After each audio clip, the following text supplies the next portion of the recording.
Welcome back everyone. It's been a while and I have not really been able to keep up with my video making streak for the past couple of months. That's because I have been having to manage my family and my responsibilities and work, and I really did not find the time to shoot my content or even start editing. And I really wanted to make videos before the iPhone was launched, but unfortunately the iPhone 16 is out. And here are my thoughts on new devices. I want to start off with the pros before I come to the basic variants. That's because this time I'm more hyped or excited for the base variants rather than the pro models, because they have a lot to offer in comparison to the past years of how iPhones have actually been launching themselves. So let's take a quick dive into the pro models. So right off the bat, there's major improvements to the cameras on the pro models, starting with the 4K 120 frames per second. And also they have 4 studio quality mics. A ProRes studio in your pocket is what they are trying to claim. They did showcase some cool stuff that you can do with voice memos and also while recording videos on your new 16 Pros. Besides that, we also got a much more faster and efficient A18 Pro chip for the Pro models, which this time is kind of exaggerating on the AAA games that could be played on the iPhones, and they did show some gameplays and it looked phenomenal. There was a showcase of the Resident Evil game and it looked spectacular. And so many upgrades to the software in terms of Apple Intelligence, but seems like most of the features that they were showcasing is like whatever might be rolling out in the future. Right out of the box, you're not going to be able to get all the features that was mentioned at the keynote. And then the major takeaway from this keynote was the new camera control button. And this is yet again another very good play with software and hardware, like the dynamic island.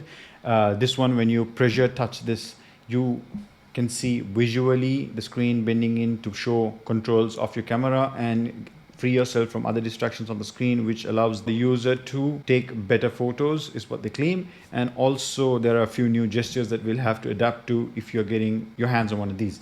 But these features were not just restricted to the Pro models. The iPhone 16s are also getting their new camera control button, and also this time they're getting a major upgrade on the A18 chipset with a better battery life and also upgrades to the GPU, whereas you can play much more better AAA games, which they showcased a couple which looked spectacular, and we'll have to know. And also this time the cameras are realigned to be straight on the back like you've seen in the videos.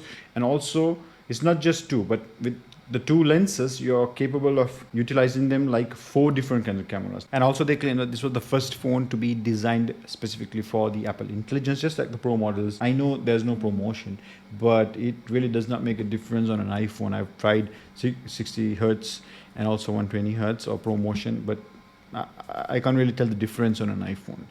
Maybe on an Android, yes. However, breaking them down with the same price, with a little bit new features, I would personally opt for an iPhone 16 over the 16 Pro models. However, if you have the extra buck, then why not burn them? Anyways, that's it from me. It's been a while. I know this video might be a little bit longer, and I didn't want to disappoint my subscribers. I know I don't have much, but for the little that I have, I want to be loyal to you all and try to keep up and make more content. I will try to do this as much as possible. I may not be able to do a video every day, but I'll definitely try to keep up a good streak with at least 3 to 4 videos a week. And if you'd like to have like a little bit of a sneak peek into my personal life, because it has been a little bit busy over the past couple of months, you can follow me on my socials. I'll leave links to them on the description below. Anyways, thank you so much for getting to this part of my video. If you found my content interesting or insightful, do leave a thumbs up, subscribe, and see you in the next one.